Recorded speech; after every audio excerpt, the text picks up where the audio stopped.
জুমার রাত, বৃহস্পতিবার সন্ধ্যা থেকে নিয়ে শুক্রবার সন্ধ্যার আগ পর্যন্ত পরিমাণের সবচাইতে বেশি করতে হবে যে আমলটা, সেটা হলো দুরূদ শরীফের আমল। নবী করিম সাল্লাল্লাহু আলাইহি ওয়াসাল্লাম বলেছেন, আকসিরু আলাইয়া মিনাস সালাতি মিন ইয়াউমিল জুমআতি ওয়া লাইলাতিল জুমআহ, তোমরা জুমার দিন এবং জুমার রাতে আমার প্রতি বেশি বেশি দুরূদ পাঠ করবে, দুরূদ প্রেরণ করবে।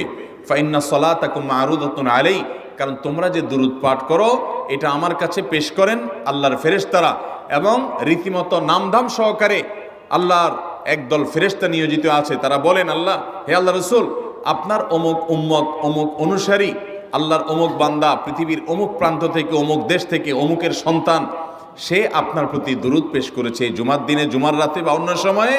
এটা নবী করিম সাল্লাল্লাহু আলাইহি ওয়াসাল্লামের কাছে রিপোর্ট দেওয়া হয় আল্লাহর নিযুক্ত ফেরেশতাদের মাধ্যমে। এই জন্য শুক্রবার দিন এবং রাত, অর্থাৎ বৃহস্পতিবার সন্ধ্যা থেকে নিয়ে শুক্রবার সন্ধ্যা পর্যন্ত